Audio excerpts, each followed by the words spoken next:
धरती से 51,400 किलोमीटर की दूरी पर था भारत का चंद्रयान 3। तभी भारत के वैज्ञानिकों ने अचानक लगाई वो तकनीक कि एक ही झटके में 80,000 किलोमीटर के पार पहुंच गया भारत का चंद्रयान। एक ही कदम के बाद चांद के हाईवे पर निकल जाएगा भारत का यान। लेकिन अब बढ़ चुकी है सबसे बड़ी मुसीबतें। दोस्तों, चंद्रयान 3 से एक ऐसी खबर सामने आई है जो आपका भी दिन बना करके रख देगी। भारत के वैज्ञानिकों ने अब चौथा पड़ाव भी सफलतापूर्वक पार कर लिया है, जिससे चंद्रयान 3 का और ही आप पूरी तरह से बदल चुका है। दोस्तों, इसरो वैज्ञानिकों ने एक बार फिर से 1 सेकंड के लिए चंद्रयान 3 के इंजन को चालू किया और इसके बाद तो देखते ही देखते नई करामात हो गई।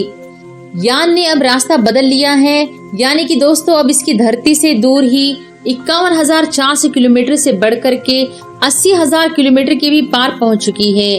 और अब इसकी इसरो का अगला टारगेट इसे धरती से 1 लाख किलोमीटर दूर तक पहुंचाने का है। दोस्तों, इसरो वैज्ञानिकों ने अब कुछ ऐसा कारनामा किया है कि आप भी जानकर के दंग रह जाएंगे। चांद के रास्ते में आए खतरनाक संकटों के बीच इसरो ने कुछ ऐसा किया है कि दुनिया हैरान हो चुकी है। तो आखिर दोस्तों कौन सा जीनियस माइंड गेम लगाया है जिसने नासा को भी सोचने के लिए मजबूर कर दिया है। और दोस्तों, इसरो ने चंद्रयान तरीकों सोने वाली चादर पहना रखी है। वो बीच रास्ते में अब क्या काम कर रही है, ये बात दोस्तों मैं आपको इस वीडियो में बताने वाला हूँ। सबसे पहले आपको इसरो के नए कमाल से रूबरू करवाता हूँ। तो दोस्तों, आप खुद इसरो के इस ग्राफिक्स में देख सकते हैं कि चंद्रयान श्री चौथे और बीट के बाद अब कहाँ जा रहा है। और दोस्तों, इसके बाद एक बार फिर से इसका ऑर्बिट बदला जाएगा और उसके बाद शुरू होगा असली कठिनाइयों वाला रास्ता। दोस्तों, आपने जो काम किया है, अगर उसमें जरा सी भी गलती हो जाती है तो फिर भी पूरा का पूरा मिशन बर्बाद हो सकता है। दोस्तों, ये मिली सेकंड का खेल है और दोस्तों इसमें कुछ इस फोक कर कदम रखा जाता है। लेकिन दोस्तों, इसरो ने कहा है कि यान पूरी तरह से सेफ है, लगातार आगे बढ़ रहा है। और अब एक फॉरेन जिन फायर करने के बाद चंद्रयान 3 चांद के रास्ते पर लंबे टूनर ट्रांसफर ट्रेजेक्ट्री में चला जाएगा। रास्ता ही धरती और चंद्रमा के बीच का हाईवे है। दोस्तों ने कहा है कि इस वक्त अर्थ बाउंड और बीट हो रही है, मतलब धरती के चारों ओर ही चंद्रयान की कक्षा बदली जा रही है। जिसके बाद इसरो वैज्ञानिकों का टारगेट है कि वो 31 जुलाई तक चंद्रयान तरीकों 1 लाख किलोमीटर वाले ऑर्बिट में पहुंचा दे, ताकि उसके बाद हाईवे पर जाने के लिए एक सिंगल शॉट मारा जाए और जिससे ये लूनर ट्रांसफर ट्रेजेक्ट्री में 5 दिनों की यात्रा के लिए निकल जाएं। और दोस्तों, इसके बाद 5 या फिर 6 अगस्त को चंद्रयान 3 चांद के ऑर्बिट को पकड़ने की कोशिश करने लग जाएगा। एक बार दोस्तों चंद्रमा की ग्रेविटी में फंसकर और भी को पकड़ लिया तो उसके बाद बहुत सारा रास्ता आसान हो जाएगा, एक बड़ी मुश्किल से छुटकारा मिल जाएगा। लेकिन अगर और बीट ने नहीं पकड़ा तो चंद्रयान चंद्रमा के पीछे की ओर चला जाएगा और उस स्थिति में दोस्तों हालात बहुत ज्यादा खराब हो सकते हैं। यानी कि मिली सेकंड के अंदर भी इसरो ने कोई गड़बड़ कर दी तो पूरा का पूरा खेल चौपट भी हो सकता है। क्योंकि दोस्तों, चांद वाले हाईवे से चंद्रमा के ऑर्बिट में जाना चंद्रयान तरीके के लिए बहुत ही टफ टास्क होगा। और दोस्तों, यही इसरो वैज्ञानिकों के लिए आप बड़ी मुसीबत वाला काम भी हो सकता है। लेकिन इसरो ने ऐसा पहले भी सफलतापूर्वक पूरा किया है और इस बार भी टीम पूरे कॉन्फिडेंस के अंदर है कि उनका प्रपल्शन मॉड्यूल चालू करके इसे चंद्रमा की कक्षा में धकेल दिया जाएगा। मतलब कि दोस्तों, चांद से 100 किलोमीटर ऊंचाई वाली यानी कि 100 से लेकर के 100 किलोमीटर के दायरे वाली कक्षा में इस चंद्रयान 3 को डाला जाएगा, जहां से 17 अगस्त को दोस्तों प्रपल्शन मॉड्यूल चंद्रयान तरीके लैंडर और रोवर से सेपरेट हो जाएगा। और जब यह मॉड्यूल अलग हो जाएगा तो फिर लैंडर और रोवर को जो बेहद कीमती है 100 × 300 किलोमीटर की कक्षा में डाला जाएगा। दोस्तों, इस ऑर्बिट में लाने के लिए चंद्रयान 3 की भी बूस्टिंग करनी होगी, मतलब कि इसकी गति को धीमा करना होगा।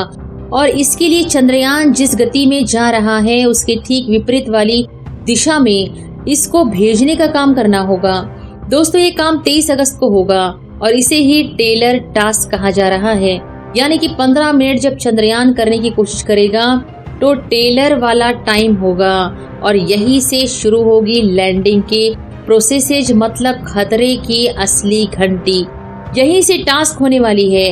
हालांकि दोस्तों इस घड़ी के लिए पहले से ही तैयार बैठे हैं। बहुत से लोगों को लगता है कि ये काम झूठ क्यों बजाए, जितना आसान है, लेकिन दोस्तों असली खेल में आपको बताने वाला हूँ कि इसरो के वैज्ञानिक आखिर किस तरह के संकटों से घिरे हुए हैं। वो पल पल क्या नजर रख रहे हैं कि इससे हमारा चंद्रयान बिल्कुल सेफ रहे।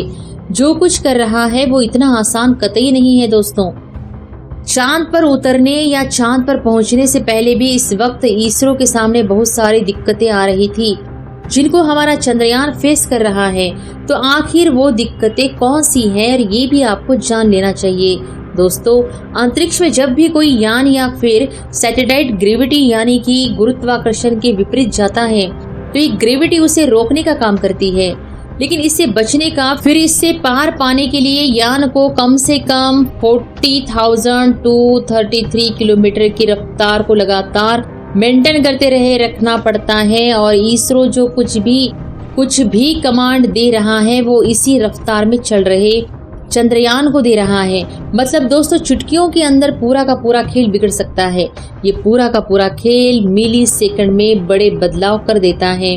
दोस्तों हमारी धरती के ऊपर एटमॉस्फेयर और मैग्नेटिक फील्ड वाला सुरक्षा मौजूद है, लेकिन उसके ऊपर जाते ही तापमान एकदम से बदल जाता है। और इस वक्त जहाँ पर चंद्रयान है वहाँ पर भी हालात कुछ ऐसे ही है। ये दिन में तापमान 100 डिग्री सेल्सियस के ऊपर चला जाता है तो रात में 100 डिग्री माइनस के अंदर पहुँच जाता है। अब अगर चंद्रयान 3 इतना वेरिएशन बर्दाश्त नहीं कर पाए तो गड़बड़ियाँ आ सकती हैं। हालांकि इसका इलाज इसरो ने पहले ही कर लिया है। लेकिन दोस्तों इसी अंतरिक्ष में प्रकाश की गति से सब एटॉमिक पार्टिकल्स घूम रहे हैं, जिनको दोस्तों आप सिंपली रेडिएशन भी कह सकते हैं। ये कण जब यान से टकराते हैं और टूटते हैं तो इससे निकलते हैं सेकेंडरी रेडिएशन वाले पार्टिकल से, जो दोस्तों यान का बहुत बड़ा बिगाड़ कर देते हैं। बड़ी बात तो ये है कि दोस्तों सूरज के अंदर सोलर विस्फोट होते रहते हैं और वो भी इसमें बड़ी दिक्कतें पैदा कर देते हैं, क्योंकि इनकी बहुत सी रेडिएशन हमारे तक तो नहीं पहुंचती, लेकिन अंतरिक्ष में वो तूफान मचाए पड़ी रहती हैं। इससे निकलने वाले पार्टिकल स्पेस क्राफ्ट को बर्बाद कर देते हैं। और दोस्तों इन मैग्नेटिक तूफानों या सोलर तूफानों से कई बार सैटेलाइट और यान तबाह हो जाते हैं। हालांकि दोस्तों इसरो के ऊपर आपने जो सोने वाली परत देखी है वो इन्हीं से बचने के लिए लगाई गई है, ताकि ये तीव्र चार्ज पार्टिकल्स नुकसान नहीं पहुंचा पाए। इतना ही नहीं दोस्तों, अंतरिक्ष में धूल भी होती है जिसे स्पेस डस्ट कहा जाता है, और यह हमारी धरती वाली जैसे दूर के बराबर नहीं होते। यह होती है जो अगर स्पेस क्राफ्ट से टकरा गई तो प्लाज्मा में कन्वर्ट हो जाती है, जो कि दोस्तों यान की रफ्तार बहुत ज्यादा होती है और ऐसे में दोस्तों ये टक्कर बहुत बड़ा नुकसान कर देती है और इससे भी बड़ा संकट पैदा हो जाता है। और दोस्तों इतना ही नहीं बल्कि इससे भी बड़ा संकट भी अंतरिक्ष में मौजूद है, और वो है निष्क्रिय सैटेलाइट्स, उल्का पिंड और बहुत सारे पत्थरों से टक्कर है। पिछले कुछ सालों में धरती के चारों तरफ सैटेलाइट की बाढ़ आ चुकी है। खास तौर पर दोस्तों वो सैटेलाइट जो इस वक्त इनएक्टिवेट है, लेकिन दोस्तों ये अंतरिक्ष में लगातार धरती के चारों ओर तेजी से चक्कर लगा रहे। इनसे भी चंद्रयान 3 को बहुत ज्यादा खतरा है। दोस्तों साल 2009 मेंटेरियम सैटेलाइट को ऐसे ही एक टक्कर ने बर्बाद करके रख दिया था। चंद्रयान 3 के लिए भी दोस्तों ये बड़ी दिक्कत है, और इससे भी बड़ी दिक्कत एक और है, वो है गलत और बीट में एंट्री की। दोस्तों अगर चंद्रयान किसी भी तरह से गलत और बीट में चला गया तो उसे सही तरीके से वापस निकालने में काफी समय, क्षमता और ताकत लगेगी, और ऐसा करते समय मिशन का पूरा टाइम टेबल खराब हो सकता है और इसकी लागत पर भी बहुत बड़ा फर्क पड़ सकता है। और सबसे बड़ी बात कि इसका ईंधन भी खत्म हो सकता है। ऐसे में मिशन जल्दी बर्बाद हो सकता है, यानी कि ये चांद पर पहुंचे ही नहीं उससे पहले ही इसको नुकसान झेलना पड़ सकता है। अगर पकड़ में नहीं आया तो ये अंतरिक्ष में हमेशा के लिए भी लापता हो सकता है। जैसा कि आपने देखा है कि बहुत सारे सैटेलाइट्स अंतरिक्ष के अंदर लापता हो जाते हैं। दोस्तों, चंद्रयान 3 की इतनी लंबी यात्रा के दौरान तेज गति घटना, बढ़ता तापमान, रेडिएशन और गलत कमांड एक साथ कई चीजें यान के ऊपर असर डालती है, जिससे इसके पहले ही बर्बाद हो सकते हैं। इनसे धरती से इनका संपर्क टूट सकता है या फिर इनके हिस्से काम करना बंद कर सकते हैं। और दोस्तों, इतना ही नहीं, चंद्रयान 3 के लिए तो बड़ी दिक्कतें चांद की ऑर्बिट में एंट्री और फिर वहां से 4 साइड यानी कि साउथ पोल पर उतरना अपने आप में बहुत बड़ा संकट है। लेकिन इस बार दोस्तों, चांद पर उतरने के लिए चंद्रयान 3 में बड़े बदलाव किए गए हैं और भारत के वैज्ञानिक भी तैयार हैं। दोस्तों, आपको क्या लगता है कि चांद पर जाने से पहले इसरो क्या इस तरह के संकटों को पार कर पाएगा? आप क्या सोचते हैं? कमेंट करके जरूर बताइएगा।